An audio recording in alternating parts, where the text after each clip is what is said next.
ಓಂ ಶಾಂತಿ. ದಿನಾಂಕ 29/6/2021.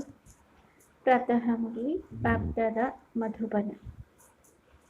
ಮುರಳಿಯ ಮುಖ್ಯ ಸಾರ: मीठे बच्चे तुम हो रूहानी पंडे, तुम्हें ग्रस्त व्यवहार संभालते हुए कमल फूल समान बन याद की यात्रा करनी और करानी है. ಮಧುರ ಮಕ್ಕಳೇ, ನೀವು ಆತ್ಮಿಕ ಪಂಡ ಆಗಿದ್ದೀರಿ. ನೀವು ಗ್ರಸ್ತ ವ್ಯವಹಾರದಲ್ಲಿ ಸಂಭಾಲನೆ ಮಾಡುತ್ತಾ ಕಮಲ ಹೂವಿನ ಸಮಾನ ಆಗಿ ನೆನಪಿನ ಯಾತ್ರೆಯನ್ನು ಮಾಡಬೇಕು ಮತ್ತು ಮಾಡಿಸಬೇಕು.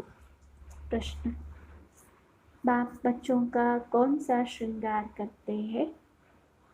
किस श्रृंगार के लिए मना करते हैं? ತಂದೆ ಮಕ್ಕಳದು ಯಾವ ಶೃಂಗಾರವನ್ನು ಮಾಡುತ್ತಾರೆ, ಯಾವ ಶೃಂಗಾರಕ್ಕಾಗಿ ನಿಷೇಧಿಸುತ್ತಾರೆ? उत्तर: बाबा कहते, मीठे बच्चे, मैं तुम्हारा रूहानी श्रृंगार करने आया हूँ.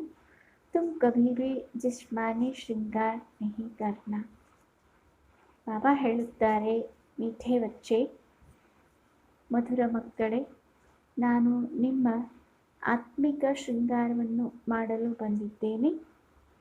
ನೀವು ಎಂದಿಗೂ ದೈಹಿಕ ಶೃಂಗಾರವನ್ನು ಮಾಡಿಕೊಳ್ಳಬೇಡಿ.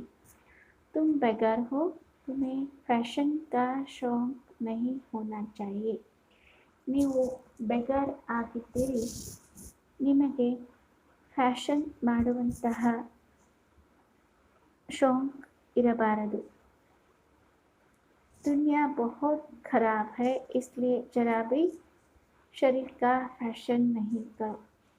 ಜಗತ್ತು ಬಹಳ ಕೆಟ್ಟದ್ದಾಗಿದೆ, ಆದ್ದರಿಂದ ಸ್ವಲ್ಪವೂ ಶರೀರದ ಫ್ಯಾಷನನ್ನು ಮಾಡಬೇಡಿ. ಗೀತ್ ಆಖಿರ್ ವಹ दिन आया आज. अच्छा, धारणा के लिए मुख्य सार. पहली पॉइंट: सच्चा सच्चा रूहानी पंडा बन सबको घर का रास्ता बताना है. शरीर निर्वाह अर्थ धंधा करते याद की यात्रा में रहना है. कार्य व्यवहार में तंग नहीं होना है. सत्य सत्य ಆತ್ಮಿಕ ಪಂಡ ಆಗಿ ಎಲ್ಲರಿಗೂ ಮನೆಯ ದಾರಿಯನ್ನು ಹೇಳಿಕೊಡಬೇಕು.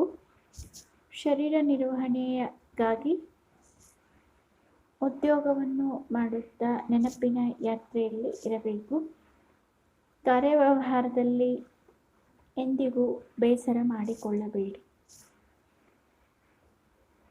दूसरा पॉइंट: ज्ञान श्रृंगार कर ಸ್ವಯಂ ಕೋ ಸ್ವರ್ಗ ಕಿ ಪರಿ ಬನಾನಾ ಹೈ. ಜ್ಞಾನದ ಶೃಂಗಾರವನ್ನು ಮಾಡಿಕೊಂಡು ಸ್ವಯಂನನ್ನು ಸ್ವರ್ಗದ ಪರಿಯನ್ನಾಗಿ ಮಾಡಿಕೊಳ್ಳಬೇಕು. इस तमो प्रधान दुनिया में जिस्मानी श्रृंगार नहीं करना है. ಈ ತಮೋ ಪ್ರಧಾನ ಜಗತ್ತಿನಲ್ಲಿ ದೈಹಿಕ ಶೃಂಗಾರವನ್ನು ಮಾಡಿಕೊಳ್ಳಬಾರದು. ಕಲಿಯುಗಿ ಫ್ಯಾಷನ್ छोड़ देना है. ಕಲಿಯುಗಿ ಫ್ಯಾಷನ್ ಬಿಟ್ಟು ಬಿಡಬೇಕು. वरदान: न्यारे और प्यारेपन की योग्यता द्वारा लगाव मुक्त बनने वाले सहजयोगी भव. ಭಿನ್ನ ಹಾಗೂ ಪ್ರಿಯತನದ ಯೋಗ್ಯತೆಯ ಮೂಲಕ ಸೆಳೆತದಿಂದ ಮುಕ್ತರಾಗುವಂತಹ ಸಹಜ ಯೋಗಿ ಆಗಿ. विवरण: सहज योगी जीवन का अनुभव करने के लिए ज्ञान सहित न्यारे बनो. सिर्फ बाहर से न्यारा नहीं बनना, लेकिन मन का लगाव न हो. ಸಹಜ ಯೋಗಿ ಜೀವನದ ಅನುಭವ ಮಾಡಿಕೊಳ್ಳಬೇಕಾದರೆ ಜ್ಞಾನ ಸಹಿತವಾಗಿ ಭಿನ್ನರಾಗಿ ಕೇವಲ ಬಾಹ್ಯ ರೂಪದಿಂದ ಭಿನ್ನರಾಗುವುದು ಬೇಡ. ಆದರೆ ಮನಸ್ಸಿನ ಸೆಳೆತ ಇರಬಾರದು. जितना जो न्यारा बनता उतना प्यारा अवश्य बन जाता है. ಯಾರು ಎಷ್ಟು ಭಿನ್ನರಾಗುತ್ತಾರೆ ಅಷ್ಟೇ ಅವರು ಪ್ರಿಯರು ಅವಶ್ಯವಾಗಿ ಆಗುತ್ತಾರೆ. ನ್ಯಾರಿ ಅವಸ್ಥಾ ಪ್ಯಾರಿ ಲಗ್ತಿ है. ಭಿನ್ನತನದ ಅವಸ್ಥಾ ಪ್ರಿಯವಾಗಿ ಅನಿಸುತ್ತದೆ.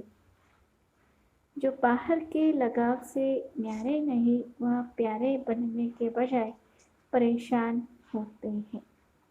ಯಾರು ಬಾಹ್ಯ ರೂಪದ ಸೆಳೆತದಿಂದ ಭಿನ್ನರಾಗಿರುವುದಿಲ್ಲ ಅವರು ಪ್ರಿಯರಾಗುವುದಕ್ಕಾಗಿ ಹೊರತಾಗಿ ಪರೇಶಾನ್ ಅಂತಂದರೆ ಬೇಸರಗೊಳ್ಳುತ್ತಾರೆ. इसलिए सहयोगी अर्थात न्यारे और प्यारेपन की योग्यता वाले. ಆದ್ದರಿಂದ ಸಹಜಯೋಗಿ ಎಂದರೆ ಭಿನ್ನ ಹಾಗೂ ಪ್ರಿಯ ಆಗುವ ಯೋಗ್ಯತೆ ಉಳ್ಳಂಥವರು. ಸರ್ವ ಲಗಾವೋಸೆ ಮುಕ್ತ, ಎಲ್ಲ ಸೆಳೆತಗಳಿಂದ ಮುಕ್ತ. स्लोगन स्वपुरुषार्थ और सेवा के बैलेंस द्वारा बंधन संबंध में बदल जाएगा. ಸ್ವಪುರುಷಾರ್ಥ ಮತ್ತು ಸೇವೆಯ ಸಮತೋಲನೆಯಿಂದ ಬಂಧನ ಸಂಬಂಧದಲ್ಲಿ ಪರಿವರ್ತನೆ ಆಗುತ್ತದೆ. अगत्य इशारे मनसा शक्ति द्वारा शक्तियों का दान करो. 29ನೇ पॉइंट मनसा सेवा बेहद की सेवा है.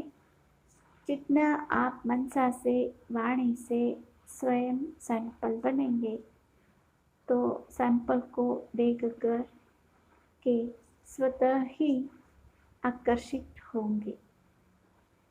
ಮನಸಾ ಸೇವೆ ಬೇಹದ್ದಿನ ಸೇವೆಯಾಗಿದೆ.